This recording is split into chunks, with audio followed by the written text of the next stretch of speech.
What is up, everybody? Welcome in to a new episode of The Irish Huddle. We're looking to get back on a weekly podcast schedule here as we get closer to the 2020 football season, and my fingers are certainly crossed on that. Today, we're going to go position by position to break down the Notre Dame defense. Last week, we broke down the offense. So if you did not listen to that, you certainly will want to give that a listen. Maybe pause this one and go ahead and listen to that. You can find us on YouTube by searching Blue and Gold Illustrated. Wherever you find your podcast, you can go to anchor.fm/Blue and Gold to find all of our podcasts there as well. You can support our podcast at that page. You can also leave us a voice message with feedback or questions you might have for us. If you do want to watch the podcast, we have these pretty faces, myself, Lou Somogyi, and Mike Goolsby here. And please like and subscribe this video. Again, like I mentioned, I'm joined by senior editor Lou Somogyi and our football analyst Mike Goolsby, who is, of course, former Notre Dame linebacker and captain for the Fighting Irish. If you enjoy our podcast and want more Notre Dame football coverage, please visit our website, blueandgold.com. Use promo code IRISH60 to get a 2-month-long free trial of premium membership, which includes our private message board, daily communications with us staff writers, and, of course, tons of recruiting updates and scoop from yours truly. All right, with those housekeeping items out of the way, let's get into a couple news and note items. First, Lou, today Notre Dame announced that Kevin Austin had an injury and would be out for an undisclosed period of time. What did Notre Dame say in their announcement? What's your take on the news, Lou? Well, it was the 5th metatarsal in his foot, required surgery. The time span is indefinite at this point. They said they'll be back sometime in the fall, which is a pretty nebulous way to say it. That could include all the way to December. It could include September. But a setback, a disappointing setback, because this was a individual that everyone was anticipating to have that breakout season after the frustration last year where he was sitting out because of a suspension. Nobody made any secret of it on the coaching staff. They're not trying to break him in easily. It's sort of like, Kevin, be great. Please be great. You have that capability to be that next Chase Claypool, Miles Boykin, the guy who emerges as that alpha receiver for them. So another setback there, but there's numbers there. Javon Mckinley is back for a 5th season. Ben Skoranek coming over from Northwestern as a graduate transfer with 110 career receptions. Maybe he sees more action now at the W position. Jordan Johnson, a 5-star recruit, maybe would have started out at the boundary. He may have now more opportunity and reps to make a case for himself. So disappointing. McKinley? This is part of what's going to happen in training camp. You're always going to have some setbacks. Yeah, this could be a huge loss. It might not be a huge loss. I mean, there's so much uncertainty at the receiver spot. We just don't know with some unproven guys there. And then your most proven guy, Ben Skoranek, has never suited up in a Notre Dame uniform. Of course, coming over from Northwestern. That injury, guys, I wouldn't consider that a loss. Like if you lose your wallet versus like I misplaced it. So it's like he's hurt. Bone in your foot. He'll be back. What, you think, a month and a half, 2 months? Okay, that's great. That's great. Yeah. It's not a huge deal to me. But I did say that Skoranek's going to lead the team in catches anyway, so helps my case. But yeah, I wouldn't worry about it. Again, I don't think it's not a season-ending thing. That's Notre Dame saying sometime in the fall is just them being probably intentionally vague, right? Certainly. And I hope a listener is going to take a note of that Skoranek prediction. And after the season, please let us know if Mike was correct or not, because that would mean that we actually have a season. So that'd be great. Yeah. Hey, another quick note too. Like you said, hey Lou, that's how training camp goes. Kids get hurt. Like we've talked about this. I know I have. You're going to see more nicks and more little pulls and soft tissue things. I mean, obviously this is a bone break, not a major one, but again, these kids haven't had that the summer conditioning. So don't be surprised if you see across the board, other teams as well, kids getting nicked. more so than Depth usual. is going to be so much more crucial this season because of so many unknown factors, whether it would be somebody contracting the virus or because of what you pointed out with, For sure. with the soft tissue injuries. Not that there wasn't workouts, but it wasn't as elaborate as they have been in years past. Oh, it surely wasn't. It wasn't as intense. That's for sure. Right. And you know, you also mix in that you didn't have 14 spring practices. Mm-hmm. For sure. Another news item, guys. Phil Jurkovec, which is not what we're going to spend a lot of time on. With Phil Jurkovec, of course, Notre Dame's former quarterback, transferred to Boston College. He was granted immediate eligibility, which makes me want to ask the question to Mike, because we haven't talked about this before, is to get Mike's thoughts on guys transferring and getting immediate eligibility. It seems like with the NCAA, they just kind of flip a coin, and that's how they determine if a guy should be eligible immediately or not. Of course, if you're a grad transfer, you're good to go. But otherwise, it seems like they are they're the chances of guys just getting eligible immediately have skyrocketed, especially if you play quarterback. So, Mike, what is your take on this ruling? Good for him, right? I've got nothing against him, and yeah, if kids don't find a comfort level, or the school that they were recruited to doesn't turn out what it's like they thought it was going to be, yeah, let them leave. It'll be really interesting, this transfer rule. Imagine all these kids from the class of 2021. A lot of these kids have committed to schools. I know several without ever stepping foot on campus. Several with Notre Dame too. Yeah. So, you know, again, that kid in town I trained, Avante Dickerson, who's committed to Minnesota. I was like, do you know how cold it gets there? He's like, no, I don't. I was like, well, you should look into it. He'd never been there before, you know? So, that's going to probably lead to a lot of transfers just by default. But with Jurkovec in particular, I did see he put something on his Twitter, which was like, kind of like, grow up, man. Like something to the effect of like Kelly had him in jail or whatever. Like that was tacky, especially as a quarterback. I know you're still a young kid, but you didn't have to do that. I don't think it's Kelly's decision, right? So I thought that was a little tacky, but I ultimately won't hold it against him. He's a young kid, but as a quarterback, you got to be a little smarter than that, I think. So, Mike, just looking at the quote unquote, free agency in college football recruiting, does that concern you when you kind of look at it in the broad scope of things, that so many kids are transferring because they probably know that they have a good shot of not even having to sit out a year? Are you concerned at all with transfers at such a high rate? Or well, a concern from Notre Dame's perspective, or as a Notre Dame football alum and fan, now turned analyst, no. From Notre Dame's perspective, no, because again, we've talked about this. We're going to recruit a certain type of kid. I think kids that go to Notre Dame know what they're signing up for, the workload, etc., what's going to be asked of them. If you look at a counterpoint to that, maybe some of these stud 4- or 5-star kids that go to these top tier, other top 10 type programs, take Bama, for instance, they say, well, shoot, I'm out of here. I'm going to wherever. Yeah, I'm leaving. So that could maybe help us in a roundabout way. Not that we're going to sign those kids as a transfer, but if you can thin out Bama, if you can thin out Clemson, you can thin out Ohio State, doesn't that help our cause? Unless they go from Bama to Ohio State or Ohio State to Clemson. Yeah. Lou, how does that work in terms of, I had a kid, Ty Isaac, that I trained, mentored. He went to Southern Cal and then transferred to Michigan, but Southern Cal blocked him from going to Notre Dame.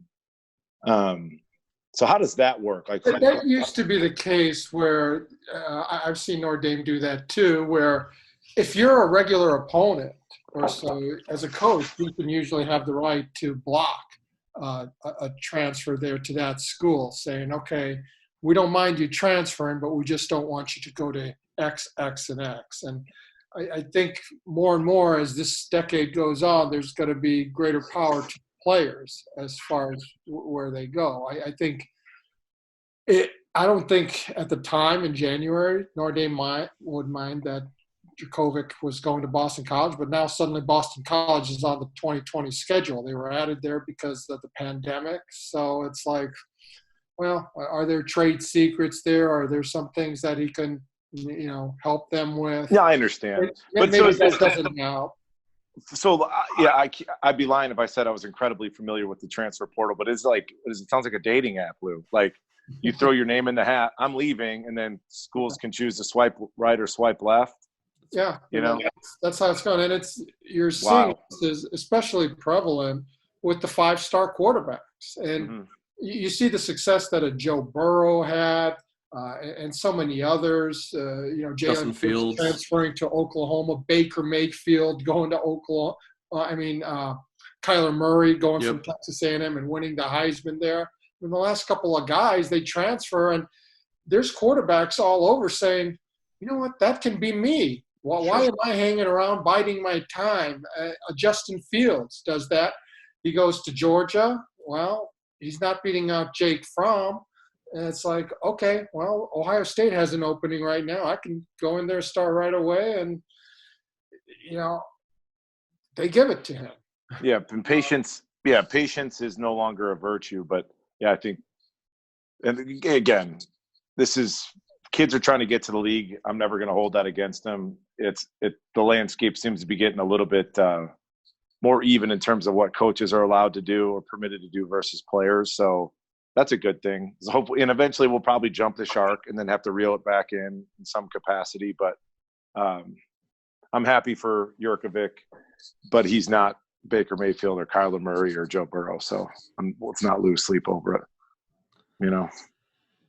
Well, we'll go ahead and get into our position-by-position breakdowns. We'll start with the defensive line.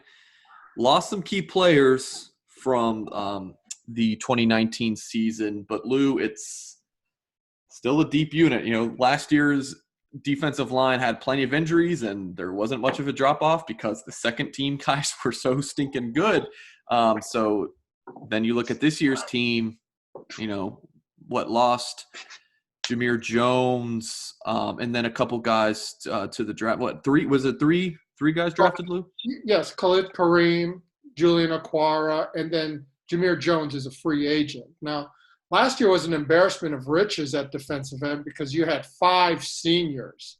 And the plan actually was you got to redshirt Jameer Jones so that he can come back for a 5th year without Ogundeji because Dalen Hayes, Kareem, and Okwara were all going to be out of eligibility. Well, it's Hayes who gets injured in the 4th game, which helps preserve a medical red shirt. So he gets that, and then they have to put Jameer Jones into the lineup. But now you have Hayes and Ogundeji as your 5th-year defensive ends. Now, you're not going to have the same depth and experience as you did last year. Now, Isaiah Foskey is a tremendous prospect.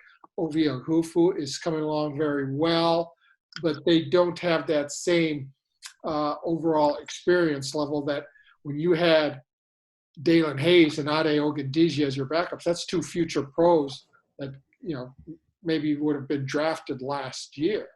And I think can certainly be this year. With Dalen, they're going to check on the medical records because he's had multiple shoulder surgeries, but now you're going to have it more so in the interior where you have a 4-man rotation there with Tangalovoa Mosa, Kurt Heinisch as seniors, Jason Adamalola, and Jacob Lacey. You're going to see 40, 30 snap splits there like that. And that's where Mike Elston, the defensive line coach, has really excelled at bringing in just a lot of quality that's been developed well and has been ready to play from the outset. So if you look at like a stock up, stock down thing, guys, you would think when you lose Okwara and Kareem, well, it's got to be stock down, but it might be pretty much even when you look at Ade and Hayes and maybe the emergence of someone like Foskey. Well, you're not as strong right now on paper on the perimeter at the end positions, but you are probably stronger in the interior than last year. So Mike? it kind of evens out, it balances out. Now, Mike, the one thing that I look at with Notre Dame run defense-wise is there's not that singular, and this is more so for a 3-4 defense, but that Lewis Nix, that 320-pound plugger in the middle, and Ian Williams. You had a Cedric Hilliard, that one guy who just occupies so much space. There's nobody in that 300-pound range, and sometimes teams were able to run effectively. Michigan was one that comes to mind, physicality there. But this is where a rotation comes in valuable, because you're not having guys like Isaac Rochelle a few years ago playing 70, 80 snaps along the defensive line. There was nobody who averaged more than 50, which is kind of the threshold for a defensive lineman in a game. Yeah. And playing defensive line, it's wild. It's just in terms of staying fresh, how important it is to have that depth to rotate players. Going back, listeners will remember this name, Rocky Boyman, who was, just looked like he was made out of granite. Like, just the guy looked like a comic book character, incredibly well conditioned. One game against Purdue, he was an outside linebacker, Sam. One game against Purdue, they let him put his hand down as a kind of a rush end, and I'll never forget it.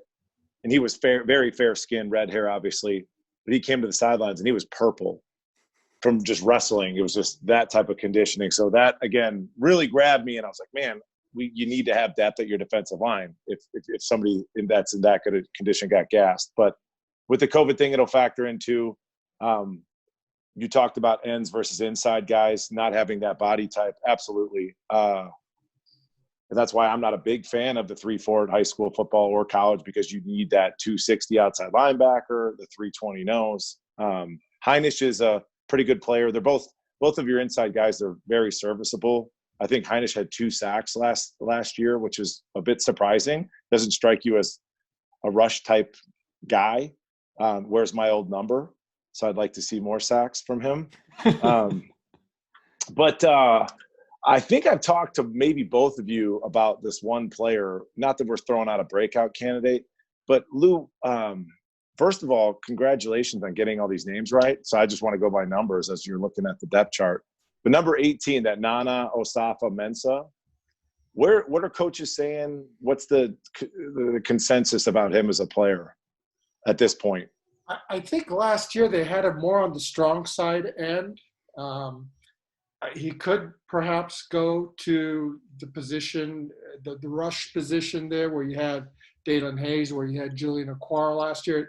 I think a lot of it is going to really depend on how much of a fast twitch player he is, because Isaiah Foskey is somebody also who could maybe go on either side there. So, you have Ovi Okofu, who came in as an outside linebacker prospect and then moved to that Viper end position where rushing the quarterback. He's got that fast twitch type of ability. In fact, I think they named him Julian Jr. as Julian Okwara Jr. He was developing into that type of player because of his quickness off the ball. And also, he would be kind of the first guy behind Dalen. And maybe Nana might still be a year away. He was redshirted last year. But what is it that has – I don't know, because in preparation for some of these, with these kids that aren't very high up on the depth chart, you have to go back to high school. And, I've seen enough of him in one-on-one pass rush situations, and he's like a super – unique he's bendy in terms of getting around edges and things, the way his body moves. I like him. So I don't know where he's going to slot, but it's just hopefully with the rotation, the depth, I'd love to see him get some spot duty in terms of third downs, obvious pass rushing situations. Well, this again goes back kind of as a compliment to Mike Elston in the recruiting. 10 years ago, somebody like Nana, the second he stepped onto campus, he was minimum second team. He was in the rotation right away. And they've recruited just well enough there where everyone kind of waits his turn. I even look at somebody like Jamion Franklin at nose guard. Now, he's kind of that one big body type guy, about 305 or so, who would fit that nose tackle plugger profile. But a few times he saw action last year, especially against the triple option with Navy. Effective. He suffered a really bad injury as a freshman that led to a medical red shirt, but recovered well, and gosh, he's a really good third nose guard option to have. Mm-hmm. Yeah. I think in the current scheme, though, maybe that big nose guard type body is just gone the way of the dodo too, in terms of like old school football. You're asking him to take on a double and free up your Mike. Now you're looking for more movement guys that can get upfield. So, which is counterintuitive to stopping the run. But I think we can talk more about stopping that run if and when we move into the linebackers. But it's, from my perspective, Mike, you'd brought up, stock down. I'd say it's like kind of a lateral. It's, like that's Lou a said, great thing. Yeah, it's a great thing. Yeah, two guys to the draft. Your two ends there. Sure. And I agree with that. It's kind of what I mentioned earlier. It's maybe a little bit down at defensive end just because of the experience factor, but it's up in the interior, especially with a guy like Jacob Lacey, who as a freshman last year was so advanced in strength and might get more reps this year. Somebody you want to see have a greater impact is Jason Adamalola. He came in as a 4-star, very highly recruited. I think he had like 2 tackles for lost yardage last year. Needs to be more productive. Same with Myron. You had Jerry Tillery there 2 years ago, and here's somebody who records 8 sacks and was a second-team All-American and just applied pressure and havoc constantly. Here they have to just do more than hold their own. You want to see them now that Myron is a senior and Jason is a junior, to just elevate their games to where it's also about production rather than just being serviceable and taking reps. Yeah, I think isn't it a shame that almost everything we talk about with the future season or the season at hand, it's almost like you have an asterisk next to it due to COVID. But with the loss of spring ball, which is a big install period, you're putting in new playbooks, etc., new schemes. So again, across the board, nobody's really had spring ball. So wouldn't that lend itself to Lou? All these kids, all these athletes, all these dogs are just going to let them go eat. All the schemes offensively versus the team you're playing, is their scheme's just going to be relatively dumbed down. And defensively speaking, it'd probably be a little bit of the same as well. So with that, some of these younger kids would just be like, yeah, go out there and rush the quarterback. There's not going to be, if this guy does this, you need to do this. It's just, I think it'll be a much more straightforward approach, potentially.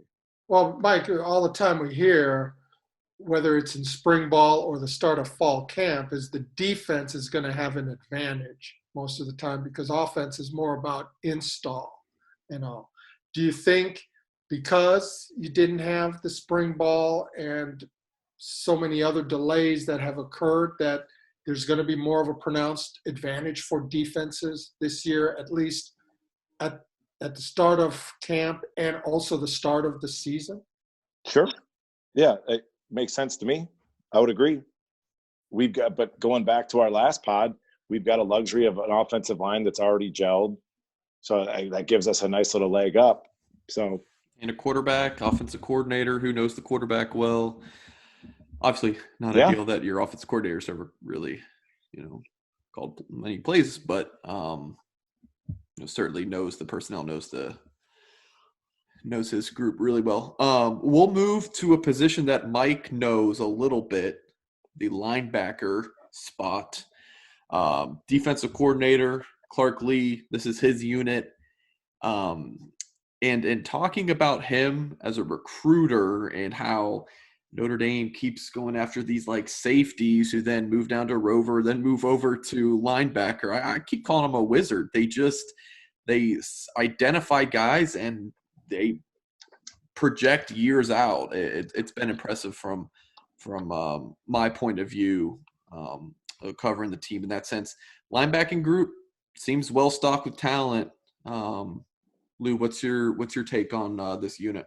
Well, you're correct with what they've done there. Jordan Genmark Heath arrived as a safety and is now working at Buck linebacker.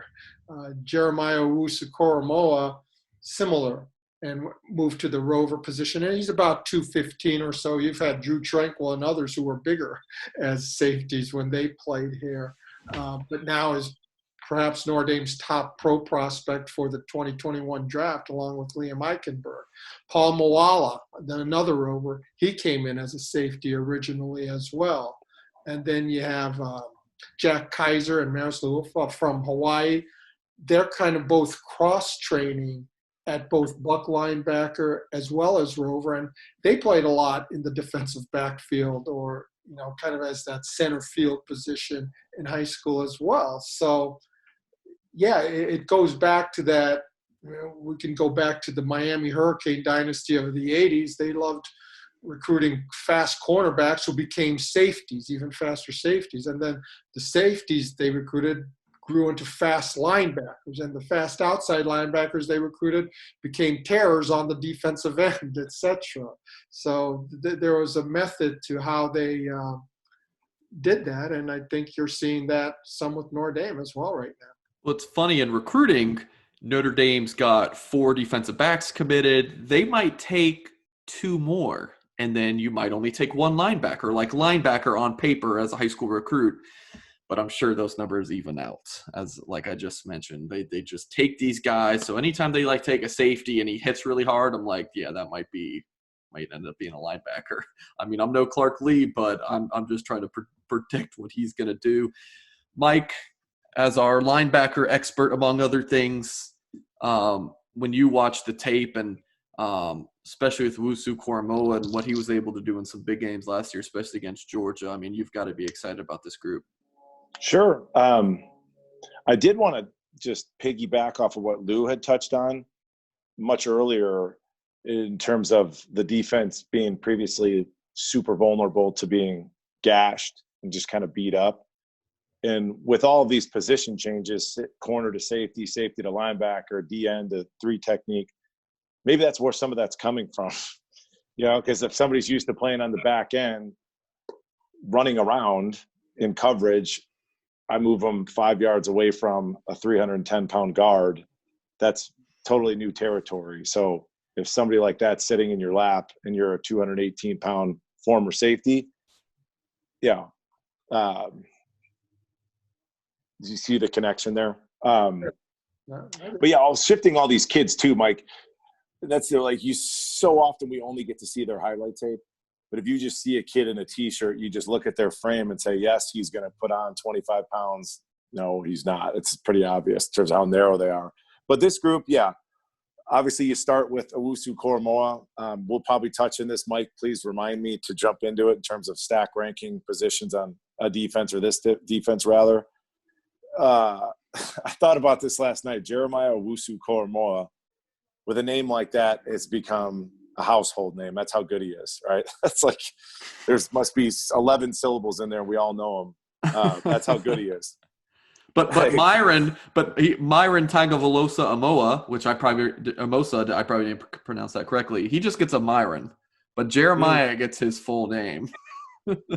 So funny. Just imagine your average Notre Dame fan, 4 to 6 beers deep in the third quarter, trying to pronounce some of these names, just kind of slurring it a little bit. Terry. Yeah. I just counted 11 syllables in that name, so I just. Oh, I nailed it. Maybe my syllables counting is not very good, but. So the big question to me, Lou, is that weak side backer. Is Jack Lamb? Is this his year to kind of? We hope so. Take the throne. Yeah, this has been a top 100 recruit. He was injured as a high school senior. He was injured as a freshman, and he was able to be a part of the sub package and the dime package and all last season, especially in coverage situations with his frame, his range, about 6'4". He's got the long arms. He's got the instincts. There's just so much to like at that position, but he's almost sort of like the Jafar Armstrong on defense, as far as it's about being able to stay healthy. Because if he can stay healthy, there's just no limit as to how effective he can be. He's a very, very, very fluid athlete. Exactly. Lou, I'm really putting you on the spot, but the previous injuries, what are we talking about? Like, do you recall? Well, he had hip surgery after the Virginia Tech game. That's right. Okay, yeah, that's right. So he was going to be out at least the first month of spring, but they were optimistic that he would have been back in April. Whereas Shane Simon, who was another top 100 recruit by many services, he had the surgery on the patella, and he was going to be out until August. He was definitely out for the rest of spring, but that would have been a really good competition there between those two, along with Jordan Genmark Heath. There's another long syllable figure there. Senior year coming at the Buck linebacker position. So that to me is maybe, along with running back, the two most open positions. And, so much of it is related to the injury aspects of it. We talked about running back. Everybody is a but. Jafar has the experience, but he's injured, etc.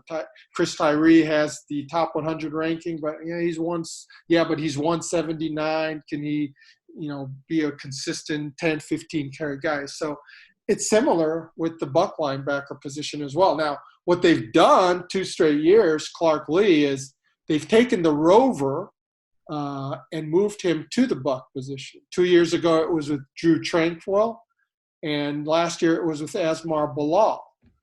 I was wondering whether they would do that with Jeremiah, but Clark Lee pretty much said that when the football gods put together a rover, they had Jeremiah Owusu-Koramoah in mind. Yeah. So I think they want to just keep him there, and the stability that he provides there, along with what Drew White provides at the Mike linebacker position, that's something they'll build off, and then they can work on finding a Buck like they did last year with Asmar, who I think exceeded the expectations of a lot of people. Sure. Drew White's a fun one to talk about. I think he's probably the easy breakout candidate. Watching him play, he reminds me a little bit of myself. Obviously, we're both crackerbackers. We're white guys playing linebacker. But crackerbackers, you could say that. We still need to be able to make jokes. But now I'm hungry for Cracker Barrel. There you go. Who's ever said I'm hungry for Cracker Barrel? Yeah, you're showing your That's age, the Lou. first. Hey, I like Cracker Barrel. I got one like 5 minutes from me. I've just never said I want Cracker Barrel. I don't even think I've been to that one. Oh, I was thinking Cracker Jack. Sorry. Hey, there's nothing wrong with Cracker Jacks. But so he reminds me a little bit. He's got a little bit of like play anxiety. So it'll be interesting this year and fun to watch, and that hopefully he pulls the trigger more readily and more confidently. That he makes some nice plays in the run game, but I think he's got an opportunity to make some like bigger splash, kind of more notable plays. Lou, do you have any thoughts on that? Yeah. I think there was a tentative list. Look, first 2 years he barely played, and I thought he was going to be on the scrap heap because it was wide open in the spring, and after 2 practices or 3, they go on spring break, and he dislocates the AC joint in his shoulder. Has to have surgery on that, and I'm thinking, boy, that's a golden opportunity he wasted there. And he comes back in August, and by the first week, he had seized that Mike linebacker position. Last year at this time, we were looking at linebacker the same way we're kind of looking at running back this season. As boy, sure, we don't know what we have. And Clark Lee just did a fantastic job, because the first 2 games, there were some struggles. You could see it. He's got hot feet. Like, he's got good, quick, hot feet. But sometimes, like, bro, go. Like, okay, go. You see what you see and believe what you're seeing. Go. So I would expect him to get his hands on more balls and just to make like more impactful plays, because Coach Davey used to use that term all the time. I'm sure you've heard of, Lou, where players are oozing around. So he was doing a lot of oozing. And he did get much better, markedly better as the season progressed. But I'm really hopeful and rooting for him to, like, dude, pull the trigger. And make more splash plays and kind of make a name for himself. So Jesus, it's the easiest name to pronounce. He should be the household name, you know? Nicely done. So, well, before we move on to what Mike mentioned, ranking these defensive positions, Lou, I want to get your take on Clark Lee, the coach, in terms of his future. He's a super impressive dude. I've heard him interviewed a couple times. Sorry you're asking, Lou, but he's some people just get it. He gets it. Yeah, I've always used the term professorial with him. Just very erudite, and you just feel like you are talking to a football professor. There's sometimes that stereotype of the fire-breathing linebacker coach, just knocking heads and what Mike Goolsby would be. Yeah, sort of like that. And that's not to say that he doesn't bring that type of intensity, but he is foremost a teacher. I mean, he really gets into the teaching aspect and imparting in a way that everyone can relate to. Doesn't make it overly complicated, as was the case with Brian Van Gorder, where you just are kind of almost paralyzed. It's analysis by paralysis. And I think his first season there as a defensive coordinator in 2018, you're saying, okay, look, he's got a bunch of veterans there with Tranquil and Coney and, you had Jerry Tillery up front, etc. Last year became a much bigger test because Drew White, Owusu Koromor, they'd never played. Asmar Bilal moving to a new position. It's like there was a lot of skepticism that he would be able to excel there. And the way he brought that unit together, and the way they consistently improved as the season progressed, I thought really served kind of as a validation of just how good of a teacher he is. So we know he's going to be the defensive coordinator for this 2020 season, but Lou, you've said this so many times, like the coordinator shelf life is like 3 years.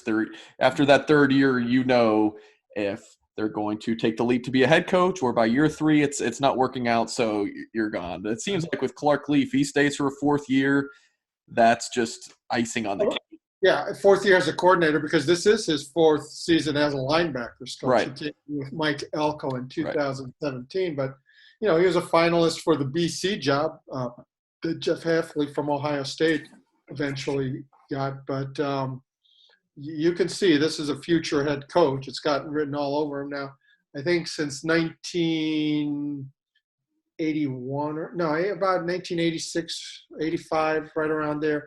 He's the I think the 18th defensive coordinator at Notre Dame. So it's like about one every 2.1, 2.2 years. It's like quarterback transfers. You've had 23 of them over the last 46 years, one every 2 years. You'll probably have one in 2021 when whoever's third team among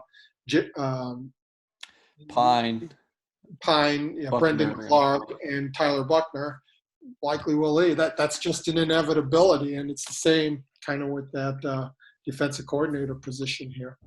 Let's enjoy it for this year. We're always talking like, Jesus Christ, guys. It's this season. We can't worry about next season. Enjoy it. To be able to talk, though, about somebody going to the next level rather Absolutely. than I heard Colin Cowherd say this, and I'm not as big of a fan of Colin as I used to be. He was much edgier on the East Coast. We talked about him once before, I think, on here. But he said something to the point like, does fans get angry at coaches, specifically head coaches, for leaving, but did said head coach leave the program in better shape or worse shape than when he arrived? So if Clark Lee takes off and doubles his salary and gets to lead a program, good for him. Oh, heck and yeah. He's left the program in better shape than it was when he got here. So absolutely. So you want to rank some positions, Mike? Yes, we do. All right. I want you to. I'm looking forward to this. I was able to, in like 30 seconds when we were recording, rank from 11 to 1, because you got 11 positions on the field on offense. I was like, all right, I'm just going to put this together from 11 to 1. So we're going to have Mike do that on defense. I would not be able to do that. That's because all of them seem super important to me, equally important. So I'm looking forward to that. Before we go to that, we got a word from our sponsor, so don't go anywhere, Notre Dame fans. Trade Lasts is a Notre Dame Idea Center startup that has pivoted its business model to a not-for-profit initiative to serve the medical responders selflessly sacrificing themselves during the crisis. They're doing so by providing free vacations post-crisis for the responders so that they can recover from the trauma that they have experienced and reconnect with their families. Please consider helping this important initiative started by Notre Dame alums and staffed by Notre Dame student volunteers by visiting their website, tradelasts.com, and donating time and your second home, spreading the word to others, or supporting their GoFundMe page. Again, that's tradelasts.com. I'm going to spell this out because after we recorded our recruiting show earlier this week, Mike was like, wait, it's Trade Lasts? Like trade? Yes, TRADELASTS.com. Thank you for supporting this deserving Notre Dame initiative. All right, Mike, while I was reading that ad, that gave you plenty of time to come up with your 11 if you have not already. So you got 11.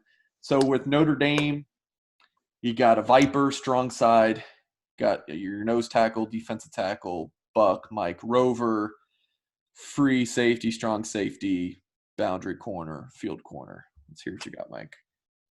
I would say Rover 1, just because it's such a chess piece. Viper, Lou, and again, forgive me. Viper that's your rush end, that's your weak side end. Yeah, and then the other is the strong side end. It's These changed. names, it's changed a lot. Shark, drop, Viper. It's changed a good bit. I'm writing this down. It's very high school football. Like high school coaches coaching these high school kids. It's like they'll call cover 2. They'll call it whatever, like Cyclops. It's like, just call it cover 2. Trying to be cute here. So I would say Rover 1, Viper 2, your middle linebacker 3. I put free safety 4 just because it's Kyle Hamilton. I put a stud corner 5, and that's important to have the guy like your stud kind of bring that my Shane Walton, Lou. Go ahead. And he's more so in the boundary side of the field, correct? Because that's the more physical side. Yeah, I mean you're going to get thrown at more over there. Put it that way. Buck 6, and I only really got to 7. I can't even count to 11 some days, Mike. I would say I put strong safety, but I also think I can't wait to talk about this prior kid. I think he's another one that's going to be really fun to watch. Yeah, that's my top 6. How's that? That's fair.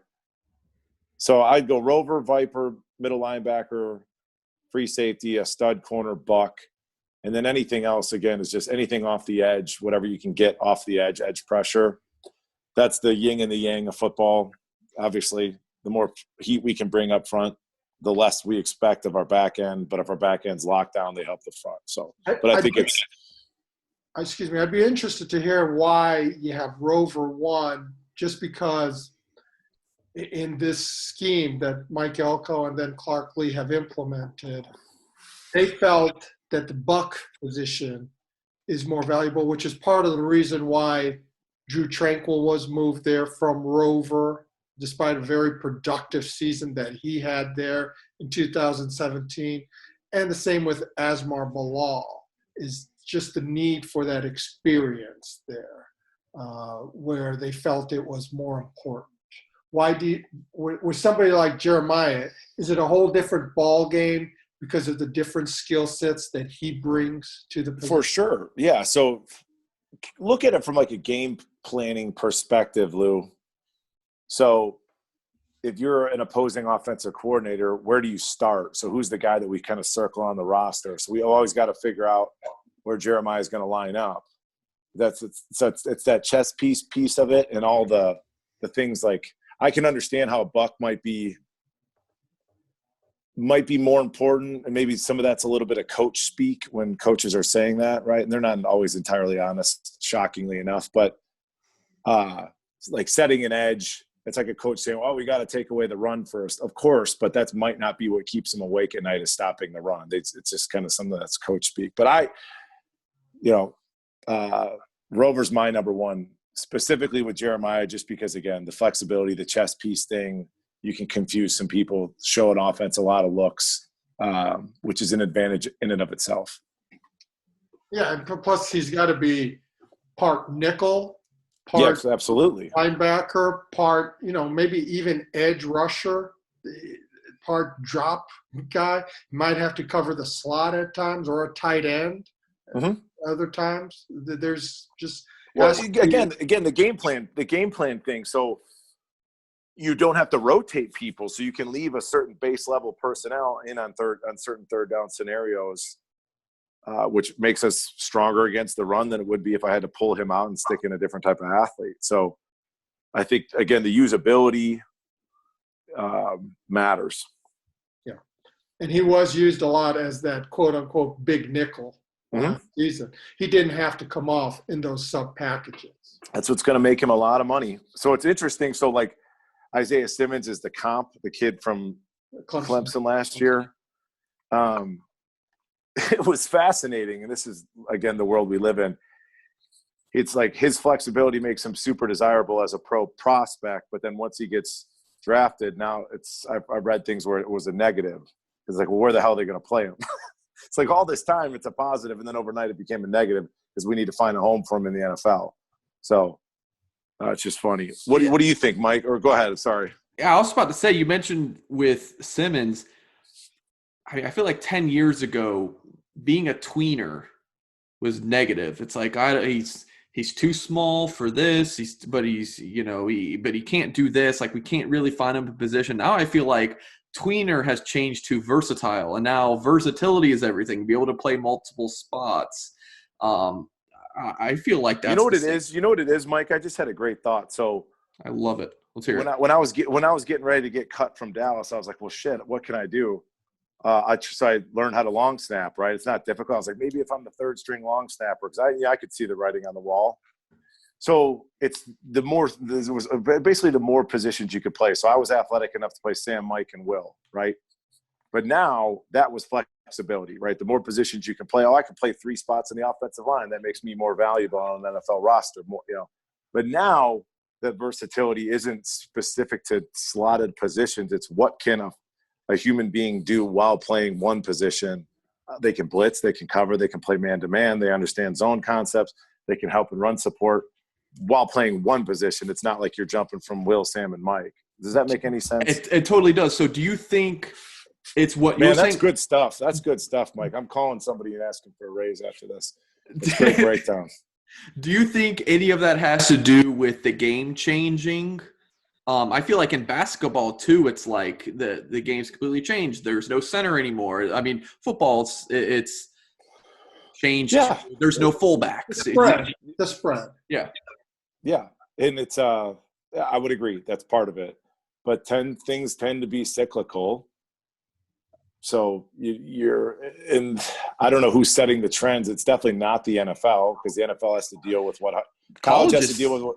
College has to deal with high school coaches give them, and then the NFL has to adjust to what colleges give them. So you would imagine it would. I mean, Derrick Henry is like an old school running back, right? It's like, so it used to be Marshall Faulk, now it's Derrick Henry. So there's always going to be room for, I guess, more. I'm looking at it from body type. Like even back when I played, Lou, I was like 250 pounds. I couldn't move around like that. I'd be 228 now if I was playing modern day football. So a lot of it is that ability to run and to cover, that long speed. We're talking about long speed.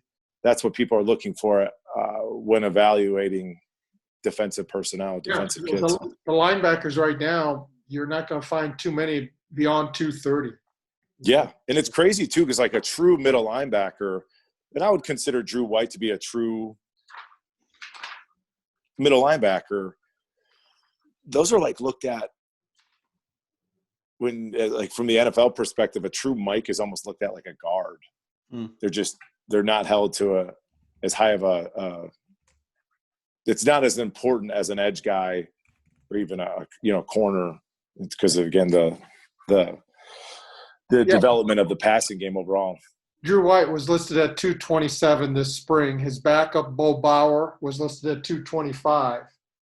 Jordan Genmark Heath, 225. Jack Lamb, 228. And this is a guy who's he is listed at 6'4", but it's that range. It's that.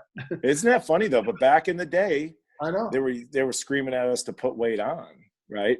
It's like, you need to be bigger. And it's just like how times have changed. But Mike, do you have a top 5 in terms of how you would rank your players defensively? I would have Viper 1, because I've got to admit this. I listen to Cowherd a ton. I really do.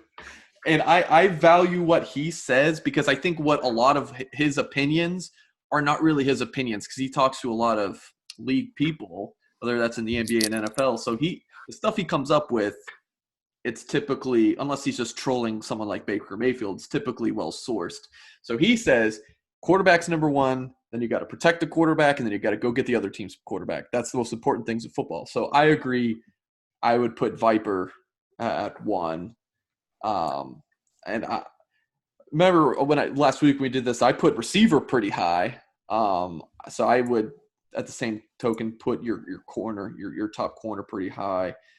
But I haven't given it as much thought. I might put the strong side end a little bit higher, just have, just really making that edge player important. But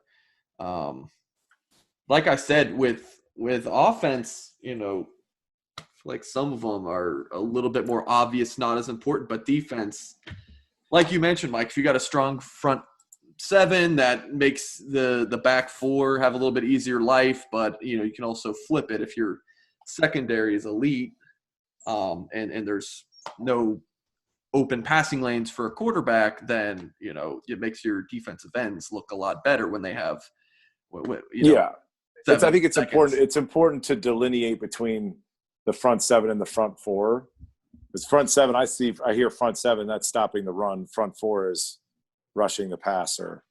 Again, going back to game planning, if you can bring, and this is like basic football, but if you can bring more pressure up front, then it leaves me, I can drop more people back here to clog up throwing lanes.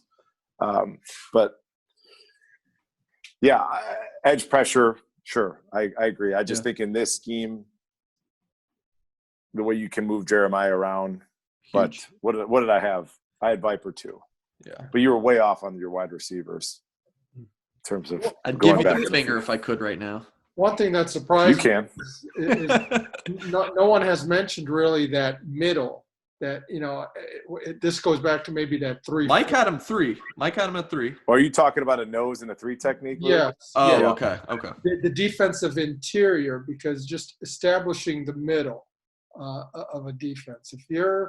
If an offense is able to just gash you through there, but you know what's fascinating? You're for a long, long day. What's fascinating, Lou? I'm looking at it, right? I'm the middle linebacker, so I'm seeing those guys in front of me. And it's almost like the best 3 techniques and the best nose tackles, you'll never hear their name called. I don't want my nose making tackles, because that means I'm not making – it means he's getting up the field, he's jumping around a block or whatever, which leads to – if he jumps the wrong way or guesses the wrong way, it leads to alleys, and then I'm getting screwed because he left his guy, and now the guard's in my chest. So, like, Greg Pauly was my 3 technique, and Darryl Campbell was also a 3 technique. Darryl Campbell wanted to get a sack every single play, but, you got to remember, Darryl, they run the ball too. So he's always going upfield. So now I've got the center and a guard on me, versus if he would have just sat, I'd just have to deal with the center. So that if you have 2 active and 2 – like these SEC guys, this is a Colin rant, Mike, for you. So, like, you always see these, like, interior SEC defensive tackle type guys go in the top 15. But they make plays, right, because they can do this. But then you'll also watch an SEC game, and they'll run a very basic run formation, run play that'll go for 37 yards and a touchdown. So that's either due to somebody misaligning or jumping out of their gap and not being gap sound on defense, where that defensive tackle is trying to go make money and make plays, or it's a really special running back. So when you're trying to stack rank like interior guys, like I want a guy that's going to do his job, and I never want to hear his name called. Hopefully he gets a couple sacks, but his job is to gum things up and to hold his man so that the players that Ray Lewis said it best. He's like, I won Defensive Player of the Year in a 3-4, and I won Defensive Player of the Year in a 4-3. But he's like, I want to play in a 4-3. He's like, I'm not paid to take on blockers as I had to do in a 3-4. He's like, I'm paid to make tackles. So, well, I look at somebody like on that great 2012 defense that led Notre Dame and carried Notre Dame into the championship game. Manti Te'o received, understandably, all the adulation, but quietly, I thought there wasn't anyone more valuable, including Manti, than Louis Nix in the middle, because of the way he just clogged up everything there and was able to free up Manti and others. There was a game against Pittsburgh that Notre Dame almost lost where Lewis couldn't play in the first half because he was ill. He had been in the infirmary, and you could see the difference. Sure. When he came in the second half, you could see the difference again. But what was nice about Big Chocolate was is that what he went by? Sexy Chocolate or Big Chocolate? What was his nickname? Yeah, something like that. I would never call him that to his face, but he was that clogger, Lou, but also had some burst. Right. He had some burst. So it's like when called upon, he could pull that out of his arsenal, but he knows this is my home, is taking on doubles and freeing up Manti. Yeah, and he had like 25, 30 tackles that year. People look, well, what's so great about that? That's not what his role was. His role was to make he was like the point guard, distributing and making the others look good.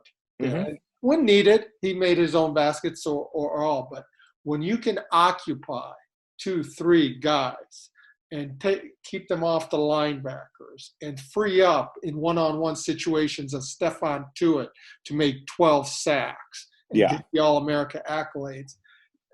He just – I didn't think he received enough credit for what he meant to that defense. Hey, before we go on to DBs, Mike, Lou, one of the most unheralded great Notre Dame players of sort of my era, Trevor Laws.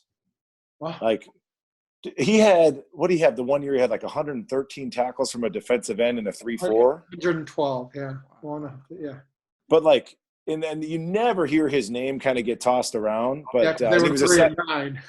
Well, but he was a second-round pick. But, God, I mean – that he could dunk. He was 300 pounds. He could dunk. Was literally could have went to the Olympics as a wrestler. Just one of those guys, and a great person on top of it. But just trying to give, if you're listening, there's a shout out. But nobody ever discusses him. But what production? So anyway, it was incredible. Well, and part of it came because teams were.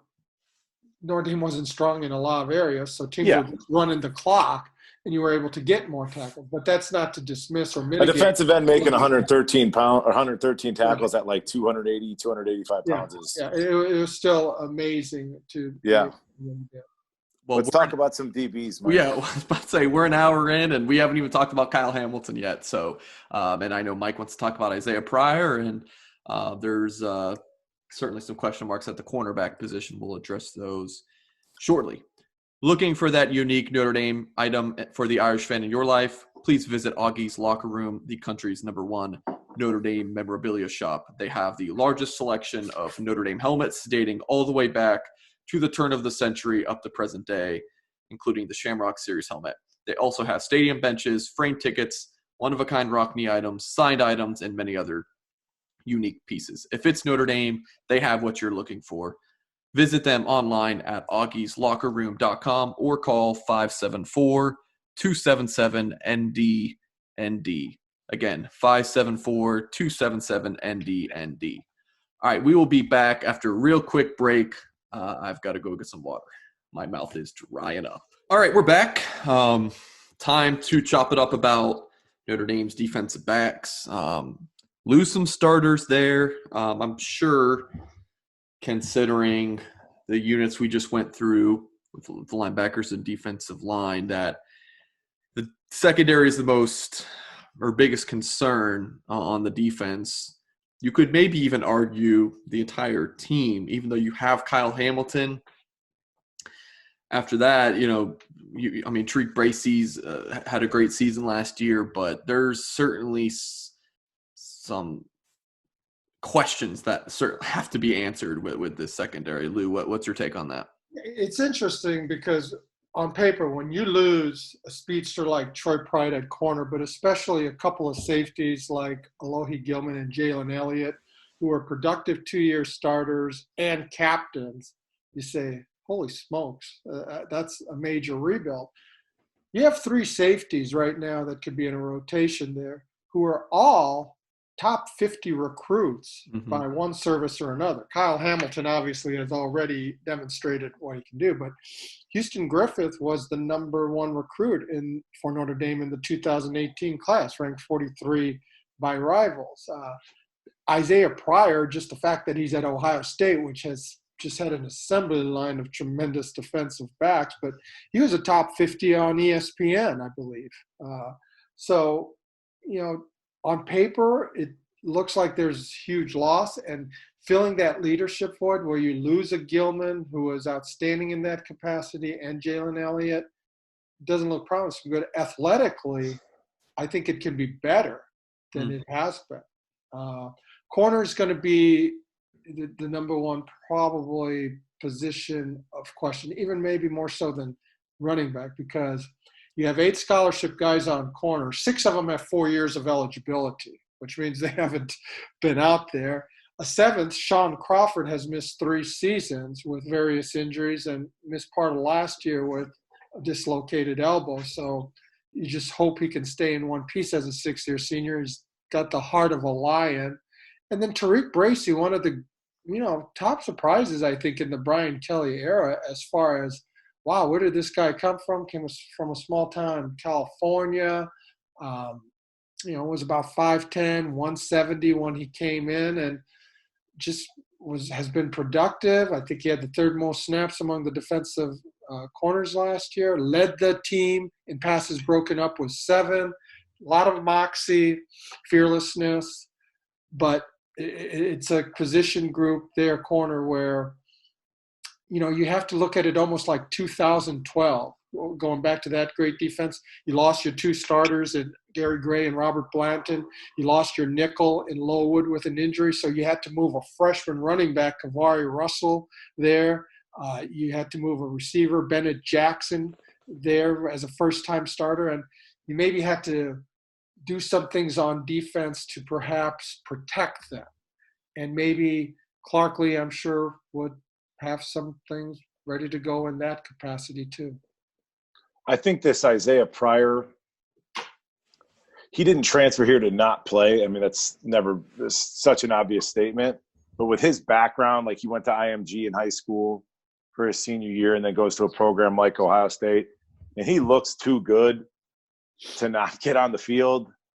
But he's a very stout, like he's really, really, really well-built kid. So he's going to give you a lot of flexibility in terms of run support. I'm really curious to see how Clark Lee utilizes him in terms of like gadget type ability, flexibility. He's a lot like Owusu Koromora, I think has the potential to be, because he's a big, thick dude. We haven't talked about Nick McLeod at all. I think Mike and you and I discussed him. He's a fine player. I think between him and what's the Sean Crawford, I think that's a lot of leadership, a lot of wisdom back there. They both played a lot of football. But then you've got Kyle Hamilton, obviously speaks for himself, but what's the deal with Houston Griffith? Is he the guy, Lou? Well, I think he's a natural. So why him? So, I mean, like, if you look at online depth charts, so why him over Pryor? I'm not sure if it's him or I think we're going to see a rotation there. But when he enrolled early as a freshman in 2018 and played safety in the spring, he was so conspicuous on the field. He was a playmaker. He was a regular out there. And the coaching staff said, we got to find a way to get him on the field. And They found the nickel position for him, which was not a natural fit. He struggled a little bit with that. He was out there. He had about 189 snaps, which is a good amount. But, later in the year, they put Nick Coleman there because it was not a natural fit. So then when Julian Love went pro at boundary corner last year, it's like, okay, let's audition him. Can he play that? Because he's an exceptional tackler. And when you have that confined space in the boundary, that's an important aspect. There's a physicality there, but the coverage part wasn't there either. It hasn't come naturally to him. Finally, the coaching staff just said, you know what, let's just keep him at the position he was recruited for, as safety, and let him just grow and develop there. And I think you'll start seeing some dividends paying off there. And I'm glad you mentioned Nick McLeod. When I said 6 of the 8 have 4 years of eligibility, Nick then transferred in in May, which would have been well after the end of spring practice. And there's a reason there. They desperately needed some experience and leadership at that position. So, he's an unknown factor, but he's been out there a lot, like a Ben Skoranek. He's got that captain's background. He's got that leadership background, 20-plus starts or so. Coming off. I think I can recall, I'm trying to replay his highlight tape in my head, and this is obviously from NC State. And there was a lot of plays where he was a split second late. And I just wonder with maybe a new coordinator, maybe more elite coaching here at Notre Dame, if some of those little tip balls where he was just a split second late, a hair late, if those don't turn into bigger plays, he will definitely bring a boatload of swagger. He's borderline obnoxious out there. You'd want him on your team, put it that way, not to play against him. So that could be fun for that room of all those youngsters to have, like, the grizzled vet in Crawford. Then you've got this kind of boisterous, watching his tape, cocky transfer and how that influences that younger room. And then you've got Hamilton, who's probably growing. Geez, Lou, I sound like you right now, just running through this list. But you got Hamilton, who's going to provide some leadership. And then Pryor was like, "What? Geez, man, that world that he's been living in over at Ohio State, and how competitive you might assume that DB room is, and what it's like to be a ball player at Ohio State. That'd be really interesting to sit in those meeting rooms and watch all those personalities gel or not. So stock up or stock down. I think there's a good mix of veteran leadership and then young athletic ability. That's trying to look at things from an optimistic perspective. I don't think that lack of experience as a corner, I've said this multiple times, the easiest 2 positions to step in and play as a freshman is Chris Tyree at running back. Running back's all instinct, all ability. It's like there's not much to coach other than pass protection, and it's very easy. And then corner, because it's not overly complicated. It just comes down to ability.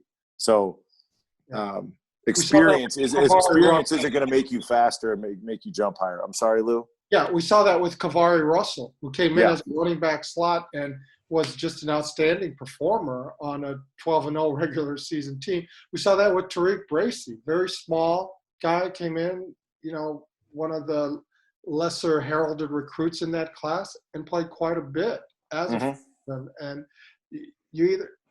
I guess the old axiom among the coaches for freshmen especially is, the farther away you are from the ball, the better your chances of playing, which means, you're going into the cornerback, receiver positions, maybe to a degree even running back there as well, because that just comes at you. Here's the thing with Kyle Hamilton. We see just the ability there. One concern I have, and he was number 2 on on most of our lists behind Ian Book, as the guy you least want to lose. On the defense, just because you just don't have that type of skill set, 6'4", and the range, the instinct. He's special. I just, with so much inexperience in the secondary, although you do add now Pryor and McLeod as graduate transfers, that's a huge bonus, and you have Crawford with the 6th year. You had Gilman and Elliott kind of protecting him and guiding him last year. I just wonder if he might put too much on himself. The expectations are going to be off the charts for him. Freshman All-America. Does he almost feel like now, okay, I intercepted 4 passes. Now I got to get 6 or 7 or double that to show, yeah, I've improved. And then maybe play outside of yourself and what you can do. You want to take it to a higher level, but balance that with not trying to do too much where it hurts your game and the overall team scheme. I think that's a great point, Lou. It comes down to the player. And some of these kids, they want to be great. And if he wants to be great, and he knows he's been blessed with that ability and it's already shown itself, then maybe he does rise to that occasion. If he's that special of a player, if he's as special as we think he is, yeah, again, it's how do you want to look at it, conservatively or optimistically. But if he wants to be great and he's like, oh, I could have made that play and I could have made that play, the upside's tremendous.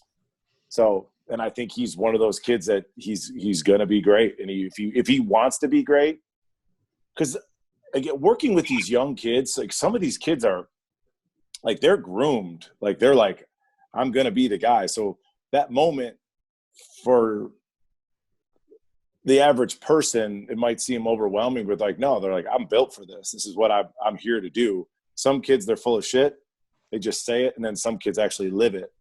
And maybe Hamilton's one of those kids that's going to live it. You know what I mean? Yeah, Patrick Engel did a great feature on him in our yearbook, and it gives an insight into his mindset. His mother said when he was 6 years old, he was just so rough in football that he sent other kids home crying, and they never came back. And as a 6-year-old, his mother heard him say one time, I'm going to make somebody quit today. And that's kind of, when you say wanting to be great and having that passion, just that type of mentality, that started early there. Well, I'll tell you, there's another kid here, and he's in Council Bluffs, Iowa, but that tight end, Fedoni, they had a big combine here in town, and he's 4 to 5 times better than any kid there at this showcase thing. He doesn't need to run. He doesn't need to jump. He doesn't even need to work out. He's the number 1, number 2, number 3 tight end in the country. And he ran a 40, and he did all the drills. He's covered in sweat, and he ran a great 40. He ran faster than he did at the U.S. Army game. It's like, man, why do you work out? He's like, I want to be great. He's like, I'm not going to miss an opportunity to compete. It's every day is a chance to get better. And it's like, it's not hot air. He believes it, and clearly he does because he's out here working. And that kid will be special. And again, hopefully Hamilton is really wired that way, wired to be great. So what he did as a true freshman, that didn't overwhelm him. So I think the success that maybe he expected to have, it's like everything's tracking as it should for him. Yeah. And, early the impressions was that first practice he made the 3 interceptions, and it's sort of like, okay, he's a ball hawk and all. The thing that impressed me with him, he is physical. He's a great tackler, yeah. He's not afraid to just stick his nose in there and just say, well, I'm back there to intercept passes or to deflect passes. He will come up, and he brings the lumber as well. Yeah. You were saying something, Mike? I was actually just about to mention, it's like when he was a recruit, we put him on the front page of the Blue and Gold Illustrated recruiting issue. And then so he had that expectation. Then it's coming into fall camp. I was just about to mention, Lou, the first day of practice, 3 interceptions. So after fall camp, the expectations are super high. And then everyone expects him to play as a freshman. He plays as a freshman, exceeds expectations. So, and you just mentioned, Mike, the trajectory just keeps going up. I've got no reason to believe it'll go back down. But at the same time, it is like, man, I mean, what? People are like, oh, Hamilton for Heisman. I mean, it's that, there's certainly some crazy stuff with the expectations, but I've got no reason. But I don't think I'd love to meet his family, but the Hamilton for Heisman thing. I just made that up. I don't know. But I don't know if they're saying some of that's coming from fandom. So I don't think that whatever's going on in the fandomonium message board, like whatever, right? But what people are staying in the stands, what people are sitting on their couch saying to the TV, I don't think that if the kid's wired correctly, that shouldn't factor into his psyche or his approach or his preparation at all. So,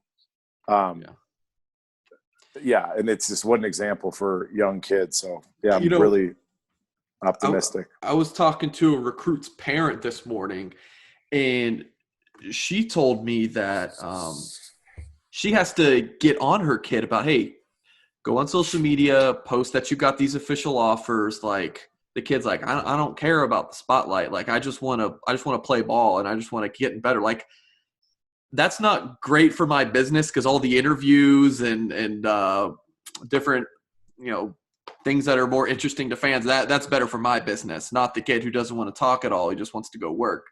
But I freaking love it. That kid, he's Are you saying this is how Hamilton is? I mean, do you get that sense? That's how I thought about it. Yeah. Yeah. And again, I think we've talked about this with some of these recruits. I think some kids fall in love with, and I see it. You wouldn't believe some of the things I see. But Me too, Mike. Me too. I see like, I take kids to a high school field to train, and I'll see a kid come out there with his phone, take a selfie by the field, and then stretch and jog around or whatever for 20 minutes and leave. But everybody in his Twitter world and on his Instagram profile thinks that he was out there, grinding, killing it. And it's like, bro, you didn't do anything. So it's very strange. So what's the expression, Lou? Like, humility's quiet and insecurity's loud or something like that. So, yeah, keep your head down and work. I don't know what we're talking about at this point. My brain's fried, guys. It's 9:15. Well done. Well said. Yeah. Well, if anyone's even listening at this point, kudos to you. If you are over an hour in, just go ahead and leave us that 5-star review and go ahead and subscribe. We will wrap up this episode of the Irish Huddle. Thank you for listening or watching. I'm not going to do a whole sign-off thing. If you're this far into it, you deserve it. Thank you. Thanks for watching.